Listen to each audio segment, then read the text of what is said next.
Praise the Lord. കർത്താവായ യേശു ക്രിസ്തുവിന്റെ നിസ്തുല്യ നാമത്തിൽ ഈ ബൈബിൾ സ്റ്റഡിയിലേക്ക് ശ്രോതാക്കളായി വന്നിരിക്കുന്ന പ്രിയപ്പെട്ടവരെ ഓർത്ത് ഞാൻ ദൈവത്തിന് സ്തോത്രം. നിങ്ങൾക്കെല്ലാവർക്കും ക്രിസ്തുവിൽ എൻ്റെ വന്ദനം അറിയിക്കുന്നു. ഈ ദിവസങ്ങളിൽ ഞാൻ ഉൾപ്പെട്ടി നിൽക്കുന്ന IPC എബനേസർ ഒക്ലഹോമ ചർച്ചിൽ ഇയ്യോബിന്റെ പുസ്തകത്തെക്കുറിച്ച് ഞാൻ ക്ലാസ് എടുത്തുകൊണ്ടിരിക്കുകയാണ്. അത് യൂട്യൂബിൽ മറ്റുള്ളവർക്കൂടെ പ്രയോജനപ്പെടുവാൻ ഞാനത് അപ്ലോഡ് ചെയ്തെന്ന് മാത്രമേ ഉള്ളൂ. അത് നിങ്ങൾക്ക് അനുഗ്രഹമെന്ന് ഞാൻ വിശ്വസിക്കുന്നു. ഈ മിനിസ്ട്രി കൊണ്ട് ആർക്കെങ്കിലും ജീവിതത്തിൽ ഒരു വ്യക്തിക്കെങ്കിലും ഒരു ആത്മീയ അനുഗ്രഹം ഉണ്ടാകണം, ദൈവം മഹത്വപ്പെടണമെന്ന് മാത്രമേ ഈ ശിശുവിന്റെ പിന്നിലെ ഉദ്ദേശമുള്ളൂ. ഇയ്യോബിന്റെ പുസ്തകത്തെക്കുറിച്ച് 2 എപ്പിസോഡ് കഴിഞ്ഞ ദിവസങ്ങളിൽ എനിക്ക് ദൈവം തന്ന കൃപയ്ക്കൊത്തവണ്ണവും ദൈവം തന്ന അറിവിനൊത്തവണ്ണവും നിങ്ങളുടെ മധ്യയെ ചെയ്തെടുപ്പാൻ ദൈവമായ കർത്താവ് സഹായിച്ചു. ഇയ്യോബിന്റെ പുസ്തകത്തിലെ ശാസ്ത്രീയ വിഭാഗങ്ങളെക്കുറിച്ചും സയന്റിഫിക് ട്രൂത്തിനെ കുറിച്ചും ഇസ്രായേൽ എന്ന അനുഗ്രഹിക്കപ്പെട്ട ദൈവത്തിന്റെ രാജ്യം മടക്കി അവർക്ക് കിട്ടുവാൻ ഇയ്യോബിന്റെ പുസ്തകത്തിലെ ഒരൊറ്റ വാക്യം ആണ് അതിന് കാരണമായിരുന്നത്. ആ ഒരൊറ്റ വാക്യം ലോകത്തെ പിടിച്ച് കുലുക്കിയ വാക്യമാണ്. അത് കഴിഞ്ഞ ആഴ്ച നിങ്ങളുടെ മധ്യ ഷെയർ ചെയ്യുവാനായിട്ട് ദൈവമായ കർത്താവ് സഹായിച്ചു. ഇന്ന് ഇയ്യോബിന്റെ പുസ്തകം 1-ാം അധ്യായത്തിന് 1-ാമത്തെ വാക്യത്തിലേക്ക് പ്രവേശിക്കുകയാണ്. ഊസ് ദേശത്ത് ഇയ്യോബ് എന്ന പേരുള്ളൊരു പുരുഷനുണ്ടായിരുന്നു. അവൻ നിഷ്കളങ്കൻ, നേരുള്ളവൻ, ദൈവഭക്തൻ, ദോഷൻ അകലുന്നവനും ആയിരുന്നു. There was a man in the land of Uz whose name was Job. Job എന്ന ഇയ്യോബ് എന്നൊരു മനുഷ്യൻ ഉണ്ടായിരുന്നു. വേദപുസ്തകം തുടങ്ങുന്ന ഈ പുസ്തകത്തെക്കുറിച്ച് തുടങ്ങുന്നതാണ്. ഒരു കാലത്ത് യഥാർത്ഥമായി ജീവിച്ചിരുന്ന ഒരു പ്രത്യേക മനുഷ്യന് ഊന്നല് കൊടുത്തുകൊണ്ടാണ് ഇയ്യോബിന്റെ പുസ്തകം ആരംഭിക്കുന്നത്. ഇതൊരു കെട്ടുകഥയെക്കുറിച്ചുള്ള പ്രസ്താവനയല്ല, ചരിത്ര വസ്തുതയാണ്. ലൂക്കോസിന്റെ സുവിശേഷം 16-ാം അധ്യായത്തിന്റെ 19-ാം വാക്യത്തിൽ Now there was a rich man, ധനവാനായ ഒരു മനുഷ്യൻ ഉണ്ടായിരുന്നു എന്ന് നമ്മുടെ വാഴ്ത്തപ്പെട്ട കർത്താവായ യേശു ക്രിസ്തു ഒരു സംഭവിച്ച ഉപമ കഥ എക്സാമ്പിൾ അവതരിപ്പിക്കുന്നതായിട്ട് വളരെ നമുക്ക് കാണാനായിട്ട് സാധിക്കും. യേശു ക്രിസ്തു ജീവിച്ചിരുന്ന കാലത്തിന് അല്പം മുമ്പ് ധനവാനായ റിച്ചായിട്ടുള്ള ധൂമവസ്ത്രം ധരിച്ച് ദൈവമില്ലാത്തവനായ ആഡംബരത്തിൽ ജീവിച്ച ഒരു മനുഷ്യനെ കുറിച്ചാണ് അവിടെ പറയുന്നത്. എന്ന് പറഞ്ഞോലെ, there was a man in the land of Uz whose name was Job. ഇയ്യോബ് ജീവിച്ചിരുന്ന ഒരു ചരിത്ര പുരുഷനാണ്. കഴിഞ്ഞ എപ്പിസോഡിൽ ഞാൻ പറഞ്ഞല്ലോ, ഇയ്യോബ് ജീവിച്ചിരുന്ന ഒരു ചരിത്ര പുരുഷൻ എന്ന തെളിവ് വിശുദ്ധ തിരുവെഴുത്താണ് പറഞ്ഞിരിക്കുന്നത്. എസ്കേൽ പ്രവചനം 14-ാം അധ്യായത്തിന്റെ 14-ാമത്തെ വാക്യവും അതിന്റെ 20-ാമത്തെ വാക്യവും അവിടെ 3 പുരുഷന്മാരെ പറ്റി, ചരിത്ര പുരുഷന്മാരെ പറ്റി, വിശുദ്ധന്മാരെ പറ്റി പറയുന്നു. Noah, Daniel, job. ഈ 3 പുരുഷന്മാരെ പറ്റി തിരുവചനം വെളിപ്പെടുത്തുകയാണ്. അതുപോലെ യാക്കോബിന്റെ ലേഖനം 5-ാം അധ്യായത്തിന്റെ 11-ാമത്തെ വാക്യവും യോബിന്റെ സഹിഷ്ണുതയെക്കുറിച്ച് പറയുന്നതായിട്ട് നമുക്ക് കാണാനായിട്ട് സാധിക്കും. അങ്ങനെ അനേക ആൾക്കാരെ ഇയ്യോബ് എന്ന മനുഷ്യൻ ജീവിച്ചിരിപ്പില്ല എന്ന് ചില ചരിത്രകാരന്മാരൊക്കെ പലരും അഭിപ്രായപ്പെടുന്നുണ്ട്. ഇങ്ങനൊരു മനുഷ്യന് ജീവിച്ചിരിക്കാൻ പറ്റത്തില്ല, ഇതുപോലെ ആർക്കും കഷ്ടം സഹിക്കാൻ പറ്റത്തില്ല, ഇങ്ങനൊരു മനുഷ്യനില്ലായിരുന്നു. ഇത് കെട്ടുകഥയായിരുന്നു. എന്നാൽ ഇത് കെട്ടുകഥയല്ല, ഇതൊരു ചരിത്ര സംഭവമാണ്, നടന്ന സംഭവമാണ്. ഇയ്യോബ് എന്ന മനുഷ്യൻ ജീവിച്ചിരുന്നു എന്നുള്ള തെളിവ് തരുന്നത് വിശുദ്ധ തിരുവെഴുത്താണ്. വിശുദ്ധ വേദപുസ്തകം ഈ രണ്ട് വാക്യങ്ങളിൽ സ്ഥാപിക്കുന്നു: യോബ് എന്ന മനുഷ്യൻ ജീവിച്ചിരുന്നു.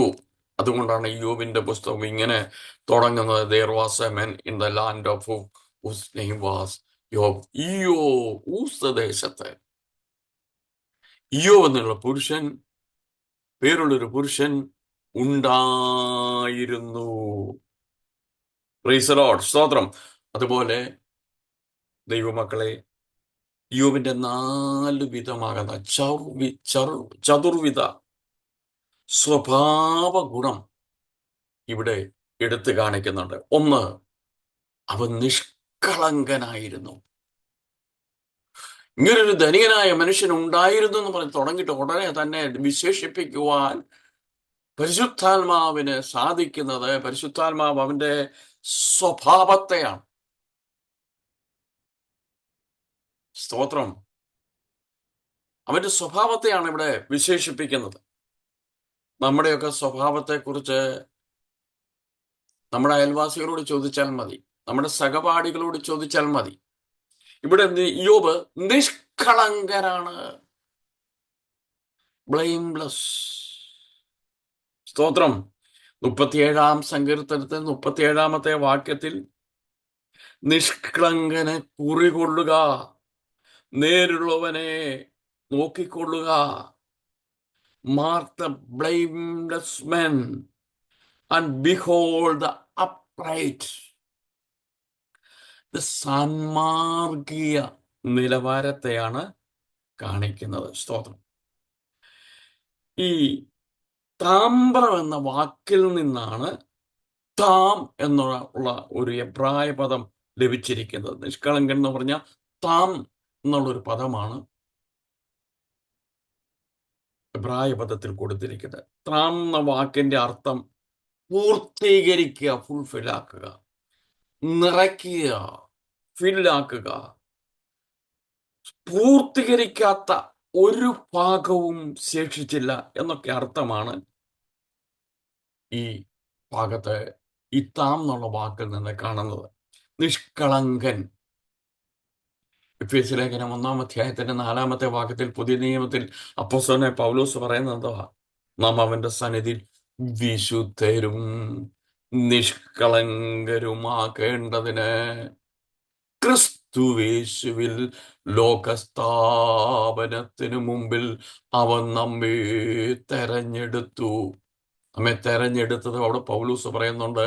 ക്രിസ്തുവേശുവിൽ ഈ പ്രപഞ്ചത്തെ, ലോകത്തെ സ്ഥാപിക്കുന്നതിന് മുമ്പ് ക്രിസ്തുവേശുവിൽ തിരഞ്ഞെടുത്തു. എന്തിനാണ്? എന്താണ് പർപ്പസ്? അവന്റെ സന്നിധിയിൽ, ദൈവസന്നിധിയിൽ വിശുദ്ധരും നിഷ്കളങ്കരുമാകേണ്ടത്. രണ്ടാമത്, ഇയ്യോബിന്റെ മറ്റൊരു ഗുണം പറഞ്ഞ് നേരുള്ളവൻ. യാഷാർ എന്ന എബ്രായ പദമാണ് അപ്രൈറ്റ്. ദൈവിക മാനദണ്ഡങ്ങളിൽ നിന്ന് ഒരിക്കലും വഴുതി പോകാത്തവൻ എന്നർത്ഥം.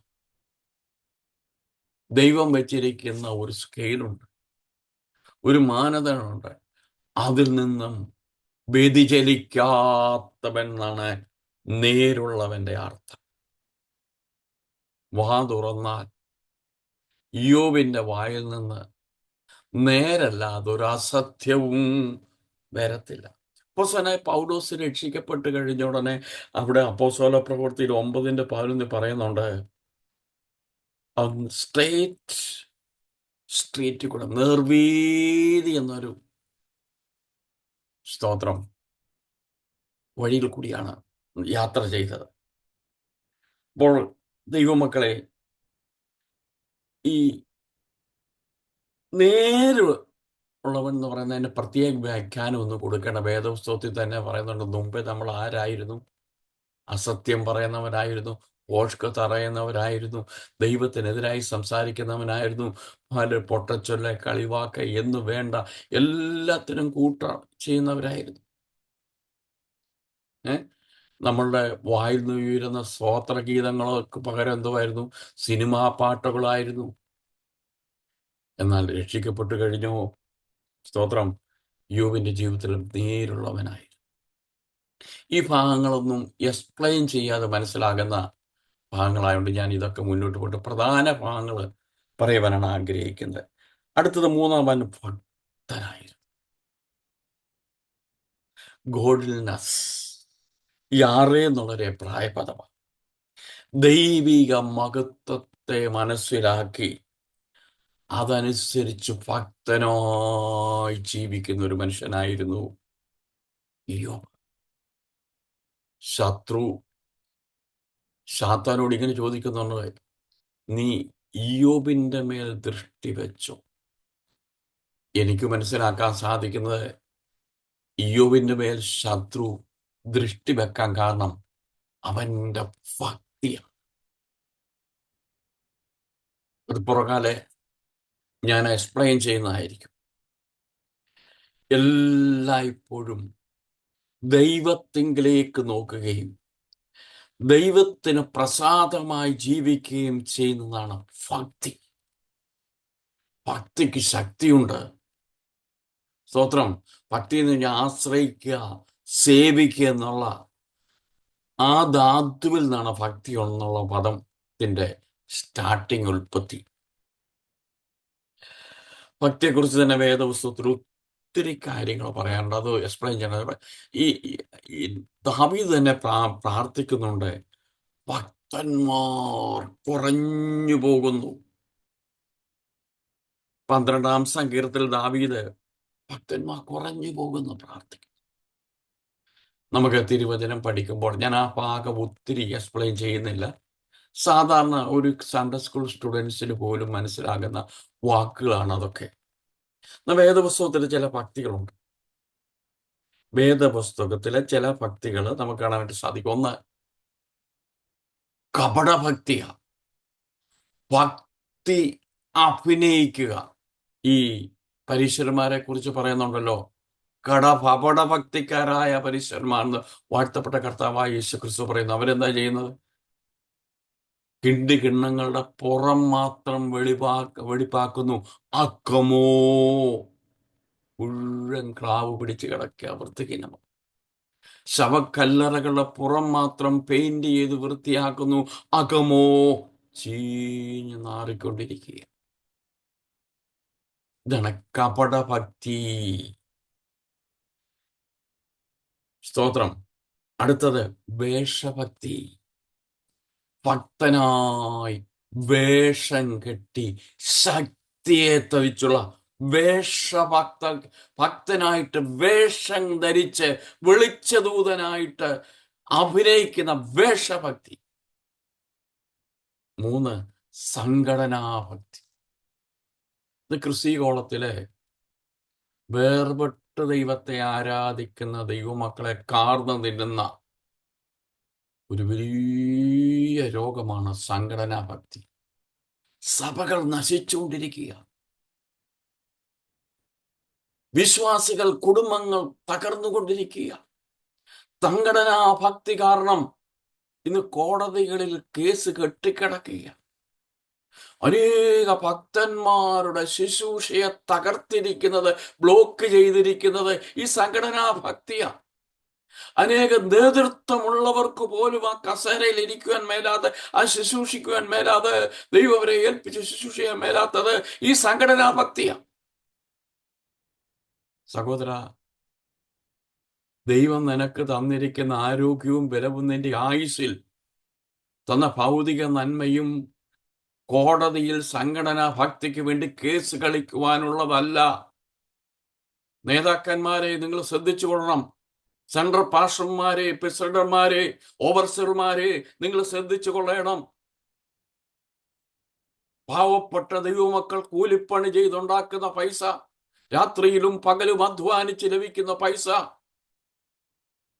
അടുത്ത കോടതിയിൽ സംഘടനയ്ക്ക് വേണ്ടി, പ്രസ്ഥാനത്തിനു വേണ്ടി, അതേത് ക്രിസ്തീയ പ്രസ്ഥാനമാണേലും ശരി, അത് കോടതിയിൽ കൊടുത്തു തീർക്കുവാനുള്ള സംഘടനാ ഭക്തി. അനേക വാട്സപ്പ് ഗ്രൂപ്പുകൾ തന്നെയുണ്ട് സംഘടനാ ഭക്തിയുടെ. അങ്ങോട്ടും ഇങ്ങോട്ടും ചെളി വാരി എറിയുക. എൻ്റെ വാത്സല്യ ദൈവമക്കളെ, സംഘടനാ ഭക്തി വളരെ അപകടം പിടിച്ചു. പിന്നൊന്നാണ് പാരമ്പര്യ ഭക്തി. രക്ഷയുടെ അനുഭവത്തിൽ വന്ന്, കൃപയിൽ വന്ന്, യേശുവിൻ്റെ രക്തത്താൽ കഴുകൽ പ്രാപിച്ച് മിസ്രൈം വിട്ട ജനം ഇപ്പോഴും മിസ്രൈമിനെ ഓർത്തുകൊണ്ട് മിസ്രൈമിനെ വാഞ്ചിക്കുന്നവരുണ്ട്. പാരമ്പര്യ ഭക്തി വിടാത്തവരുണ്ട്. ഒരു 5 മിനിറ്റ് 3 മിനിറ്റ് സാക്ഷി കൊടുത്താൽ മതി, ആ പാരമ്പര്യത്തെയും പിതാവിനെയും എല്ലാം പൊക്കി പറഞ്ഞ് യേശുവിനെ ഉയർത്തുവാൻ സമയമില്ല. അനേകരുടെ ശുശ്രൂഷ തേജസ്സാകാത്തതിൻ്റെ കാരണം, ദൈവശക്തി വിട്ടുപോകുന്നതിന് കാരണം, ദൈവത്തിന് മഹത്വം കൊടുക്കേണ്ട സ്ഥാനത്ത് പാരമ്പര്യ ഭക്തി ഒതുങ്ങി നിൽക്കുക. അതൊരു വലിയ പൈശാചിക ശക്തിയാണ്. മൂന്നാമത്തേതാണ് ഗുരുഭക്തി. ഗുരുവിനെ കുറിച്ചുള്ള ഭക്തി, പഠിപ്പിച്ച വ്യക്തിയെ കുറിച്ചുള്ള ഭക്തി, ഗുരുവിനെ കുറിച്ചുള്ള ഗുരുവിനെ കുറിച്ചുള്ള ഭക്തി. ഇത് പത്രോസിന്റെ ജീവിതത്തിൽ ഗുരുഭക്തിയായിരുന്നു. നമുക്കറിയാമല്ലോ, ഗെത്സമന തോട്ടത്തിൽ വാഴ്ത്തപ്പെട്ട കർത്താവായ യേശു ക്രിസ്തു പ്രാർത്ഥിച്ചുകൊണ്ടിരിക്കുക. ഇവർക്ക് പ്രാർത്ഥിക്കാൻ സമയമില്ല കേട്ടോ. പേഴ്സണൽ പ്രയറിൽ ദൈവവുമായി ബന്ധപ്പെടുവാൻ സമയമില്ല. സഹോദര, ഈ ക്ലാസ് കേൾക്കുമ്പോൾ പ്രിയ സഹോദരി, ഒരുപക്ഷെ തിരക്കുള്ളതായിരിക്കാം, നീ നല്ല ജോലി ചെയ്യുന്നതായിരിക്കാം, വളരെ തിരക്കുള്ള ജോലി ചെയ്യുന്നതായിരിക്കാം, ഉത്തരവാദിത്തമുള്ള ജോലി ചെയ്യുന്നതായിരിക്കാം, വീട്ടിൽ വന്ന് കുഞ്ഞുങ്ങളെ വളർത്തണം, വീട്ടിലെ കാര്യം നോക്കണം, എല്ലാം ചെയ്യും.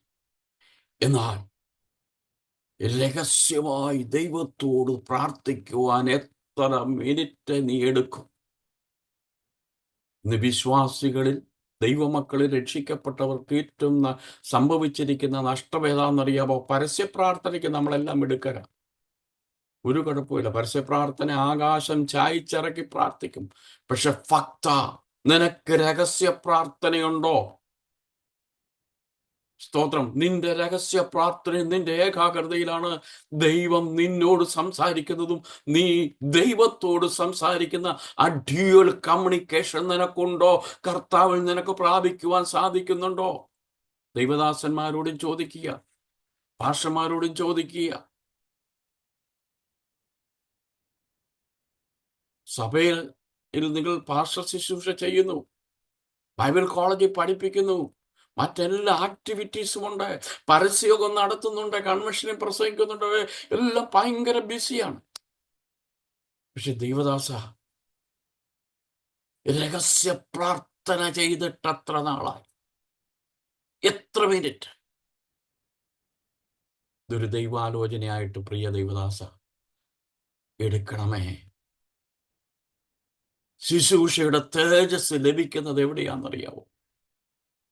ശുശ്രൂഷയുടെ ശക്തി വെളിപ്പെടുന്നത് എവിടെയാണെന്നറിയാം? രഹസ്യമായി നീ ദൈവവുമായി ബന്ധപ്പെടണം. പത്രോസിന്റെ ജീവിതത്തിൽ ഗുരുഭക്തി ഭയങ്കരമായിരുന്നു. ഗെത്സമനെ വിളിച്ച് പ്രാർത്ഥിക്കേണ്ടവൻ ഉറങ്ങിക്കിടന്നേച്ച് അതിനു മുമ്പ് ഒരു വാളെടുത്തു കൊണ്ടുപോകും. രഹസ്യമായി ഒതുക്കി വെച്ചു, ആരും കാണാതെ പാത്തു വെച്ചു. ഓർക്കണമേ, അല്ലയോ വേർപെട്ട ദൈവമക്കളോട് ഞാൻ പറയുകയാണ്, രക്ഷയും സ്നാനവും വേർപാടും ഒക്കെ പറയുന്ന, വിശുദ്ധീകരണം പറയുന്ന, തിരുവചന സത്യങ്ങളെ പഠിപ്പിക്കുന്ന ദൈവമക്കളോട് പറയുകയാണ്, നസ്രേന്റെ മാർഗത്തെ, നസ്രേന്റെ കൂടെ നടന്ന നീ നസ്രേന്റെ മാർഗമല്ലാത്ത വാൾ എന്തിനെടുത്ത് വെച്ചിരിക്കുന്നു ജീവിതത്തിൽ? ആരെ വെട്ടാനാണ്? ഇത് നസ്രേന്റെ മാർഗമാണോ? നീ യേശുവിനെ പിൻപറ്റുവാൻ നിനക്കെന്താണ് യോഗ്യത? സമയമായപ്പോൾ വാളെടുത്തു. ദൈവവിശുദ്ധിക്ക് യോജിക്കാത്ത, പ്രമാണത്തിന് യോജിക്കാത്തത് നിന്റെ ജീവിതത്തിൽ സൂക്ഷിച്ചു വെച്ചാൽ അത് അപകടമാ. അത് പൊങ്ങി വരും, അത് നിന്റെ ക്രിസ്തു ജീവിതത്തെ തകർക്കും. സമയം വാള് വെളിയിൽ വന്നു. മഹാപുരോഹിതന്റെ ദാസനെ, മൽക്കോസിനെ വെട്ടി. മൽക്കോസ് ഒരല്പം ചെരിഞ്ഞത് കൊണ്ട് കഴുത്തിന് വെട്ടുകൊണ്ടില്ല, ചെവിക്കാവുണ്ട്. രണ്ടാമത് പത്രോസിന്റെ ഉന്നമൊക്കെ തെറ്റിക്കിടക്കുകയല്ലേ. ദൈവമക്കളെ, ആ സംഭവത്തിൽ ദൈവകൃപ കണ്ടെത്തിയ ഒരു മനുഷ്യൻ ആരാന്നറിയാവോ? ഇത് മൽക്കോസ. പത്രോസിന്റെ ഗുരുഭക്തിയാണ്. നീ അടുത്തത് സ്തോത്രം, നേതാവിനോടുള്ള ഭക്തി, ലീഡേഴ്സിനോടുള്ള ഭക്തി. ലീഡേഴ്സിന് വേണ്ടി മരിക്കാൻ കിടക്കുക, ലീഡേഴ്സിന് വേണ്ടി ഏങ്കിലാവ് വിളിക്കുവാൻ, ലീഡേഴ്സിന് വേണ്ടി ബാലറ്റ് പേപ്പർ തയ്യാറാക്കാൻ, ലീഡേഴ്സിന് വേണ്ടി ഇലക്ഷൻ പ്രേരണ നടത്തുവാൻ. സഹോദരൻ, നിനക്ക് നാണമുണ്ടോ? വേറെപ്പെട്ട സഭകളിലെ ലീഡേഴ്സിനോട് ചോദിക്കുക, ഞാൻ പേരെടുത്തു പറയുന്നില്ല. കുറെ പ്രജകളെ വെച്ച്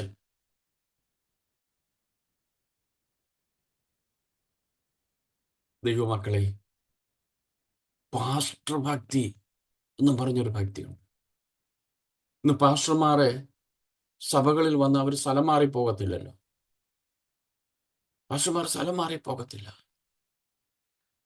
കഷ്ടിച്ച് 3 വർഷം കഴിയുമ്പോൾ പിടിച്ചു നിൽക്കുവാൻ അവർ കുറച്ചു പുറകിൽ കുറെ അണികളെ ഒരുക്കും.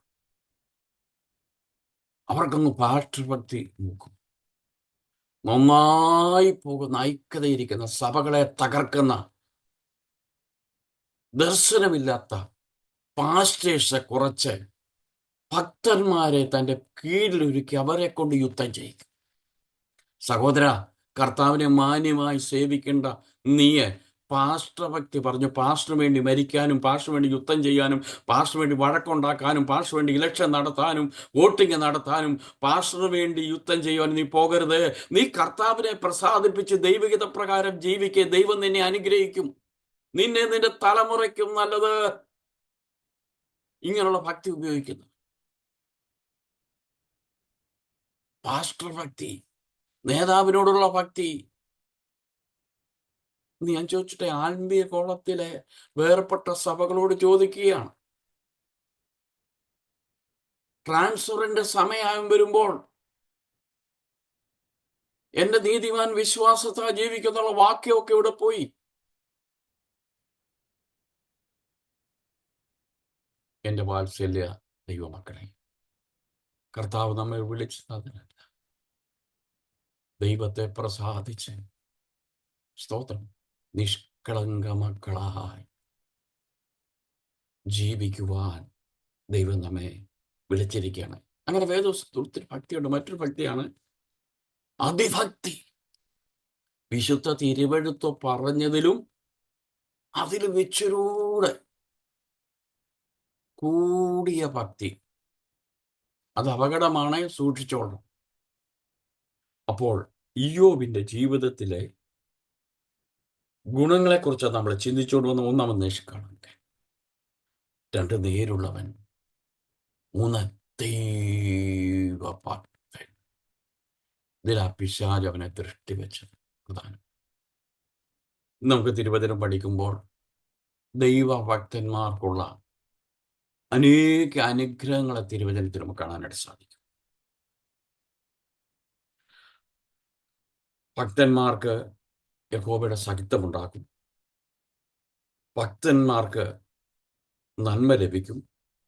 ഭക്തന്മാർക്ക് സമാധാനം ലഭിക്കും. ഭക്തന്മാർക്ക് ദൈവത്തിൻ്റെ സാന്നിധ്യമുണ്ടാകും. ഭക്തന്മാർക്ക് രക്ഷയുണ്ടാകും. ഭക്തന്മാർക്ക് കരുണയുണ്ടാകും. ഭക്തന്മാർക്ക് ദയയുണ്ടാകും. ഭക്തന്മാർക്ക് ആഹാരം കൊടുക്കുന്നു. ഭക്തന്മാർ മഹത്വത്തിൽ ആനന്ദിക്കും. ഭക്തന്മാർക്കൊന്നിനും മുട്ടില്ല. ഭക്തന്മാർ കണ്ടെത്താവുന്ന കാലത്ത് ദൈവത്തോട് പ്രാർത്ഥിക്കും. യഹോവയുടെ ദൃഷ്ടി ഭക്തന്മാരുടെ മേലുണ്ടാകും. ഭക്തന് ചുറ്റും പാളയമിറങ്ങി വിടുവിക്കുന്നു. ഭക്തന്റെ പ്രാണനെ കാക്കുന്നു. ഭക്തന്റെ മരണം യഹോവയ്ക്ക് വിലയേറിയത്. ഭക്തന്മാർ ഘോഷിച്ചുല്ലസിക്കും. ഭക്തന്റെ ആഗ്രഹത്തെ ദൈവം സാധിപ്പിക്കും. ഇതാണ് ഭക്തന്മാർക്ക് വിശുദ്ധ തിരുവെഴുത്തിൽ പറഞ്ഞിരിക്കുന്ന അനുഗ്രഹങ്ങളുടെ കുറച്ച് ഭാഗം മാത്രമേ ഞാൻ പറഞ്ഞു. 4-ാമത് ഇയ്യോബിനെ കുറിച്ചുള്ള ഏറ്റവും വലിയ പ്രധാനപ്പെട്ട സ്വഭാവ ഗുണം. ദോഷം വിട്ടകരുന്നവൻ, ടേണിങ് എവേ ഫ്രം അതിൽ. ദോഷം തിരിഞ്ഞു പോകുക, ദോഷത്തെ കാണുമ്പോൾ തിരിഞ്ഞു പോവുക, നിരസിക്കുക, അകന്നു പോവുക, ഉപേക്ഷിക്കുക, നിർവഹിക്കാതെ വിട്ടുകളയുക, പിഴുത് കളയുക, നീക്കിക്കളയുക. 15-ാം സങ്കീർത്തനം 3-ാമത്തെ വാക്യം. തൻ്റെ കൂട്ടുകാരനോട് ദോഷം ചെയ്യാതെ. 1 പത്രോസ് 3:11. അവൻ ദോഷം വിട്ടകന്ന് ഗുണം ചെയ്യുക, സമാധാനം അന്വേഷിച്ച് പിന്തുടരുകയും ചെയ്യട്ടെ. He must away from the evil and do good. 1 തെസ്സലോനിക്കർ 5:22. സകലവിധ ദോഷവും വിട്ടകലുവി. ദൈവമക്കളെ, ഞാൻ എൻ്റെ വാക്കിന്ന് രാത്രി ഇവിടെ നിർത്തുകയാണ്. യോബിനെ കുറിച്ച് 4 വിധ സ്വഭാവമാണ് ദൈവം യോബിനെ കുറിച്ച് പറഞ്ഞത്. ശത്രു ഇതിന്മേലാണ് യോബിന്മേൽ നോട്ടം. യോബ് ജീവിച്ചിരുന്ന കാലത്ത് ന്യായപ്രമാണം ലഭിച്ചിട്ടില്ല. എന്നാൽ യോബ് ഒരു ഭക്തനായി ജീവിച്ചു, ദൈവപ്രസാദമുള്ളവനായി ജീവിച്ചു.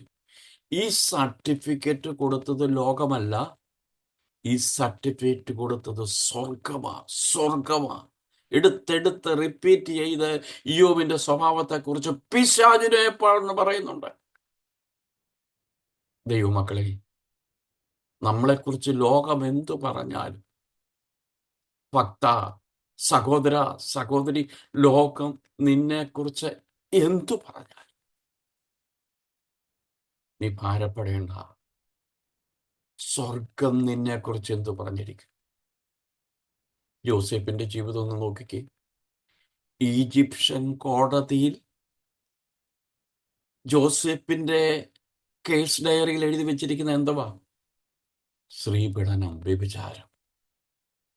ഭർത്താവില്ലാത്ത സമയത്ത് അതിക്രമിച്ച് കടന്ന എത്ര കേസിന്റെ ഡിവിഷൻസ് ആണ് അവിടെ ഉണ്ടായിരുന്നത്?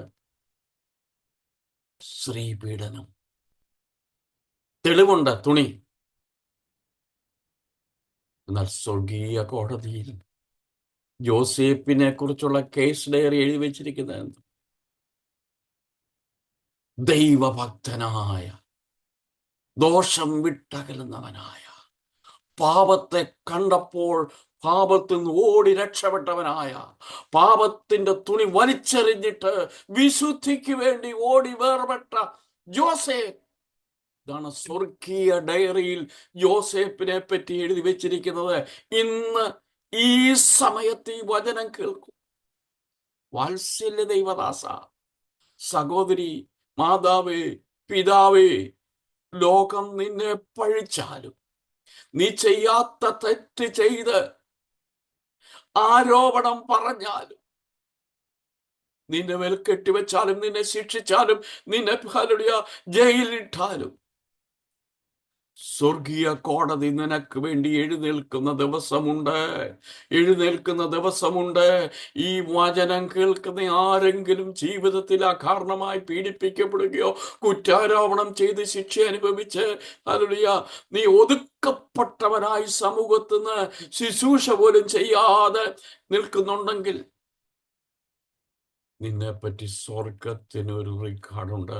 സ്വർഗീയ കോടതിയിൽ നീ ആരാണെന്ന് അത് വെളിപ്പെടുന്ന ദിവസങ്ങൾ. ഈ ദിവസങ്ങളിൽ നിന്റെ കുടുംബ ജീവിതത്തിൽ, നിന്റെ ശുശ്രൂഷയിൽ, നിന്റെ സഭയിൽ, നിന്റെ ജീവിത മണ്ഡലങ്ങളിൽ ദൈവം അത് വെളിപ്പെടുത്തും. ദൈവം അത് പൊതുവിൽ കൊണ്ടുവരും. അത് ദൈവത്തിന് മഹത്വമായി. ഞാൻ എൻ്റെ വാക്ക് ചുരുക്കുകയാണ്. ദൈവം നിങ്ങളെ സഹായിക്കട്ടെ, അനുഗ്രഹിക്കട്ടെ. ഈ 3-ാമത്തെ എപ്പിസോഡ് നിങ്ങൾക്ക് അനുഗ്രഹമെന്ന് ഞാൻ വിശ്വസിക്കുന്നു. നമുക്ക് പ്രാർത്ഥിക്കാം. സ്വർഗീയ പിതാവേ, തിരുനാമത്തിന് നന്ദിയോട് സ്തോത്രം. നിങ്ങളുടെ തിരുവചനത്തെ ഓർത്ത് സ്തോത്രം. യോബിന്റെ ജീവിതത്തിലെ 4 വിധ സ്വഭാവത്തെക്കുറിച്ച് ചിന്തിപ്പാൻ കർത്താവ് ഞങ്ങളെ സഹായിച്ചല്ലോ. ഈ തിരുവചനം നിന്റെ ജനത്തിന് അനുഗ്രഹമാക്കണമേ. തകർന്ന ജീവിതങ്ങളെ പണിയണമേ. കർത്താവെ, നിന്ദയുടെയും പരിഹാസത്തിൻ്റെയും മുമ്പിൽ അന്യായമായി പീഡനമേറ്റ ആരെങ്കിലും ഈ വചനം കേൾക്കുന്നെങ്കിൽ അവർക്കൊരു അനുഗ്രഹമാകണം. എല്ലാ ശ്രോതാക്കളെ അനുഗ്രഹിച്ചാട്ടെ. യേശു കർത്താവിൻ്റെ വിലയേറിയ നാമത്തിൽ അപേക്ഷിക്കുന്നത് കേൾക്കുമാറാകണമേ. ആമേൻ. Thank you very much. God bless you all. നമുക്ക് അടുത്ത എപ്പിസോഡിൽ വീണ്ടും കാണാം. നിങ്ങളെല്ലാം ദൈവം അനുഗ്രഹിക്കട്ടെ.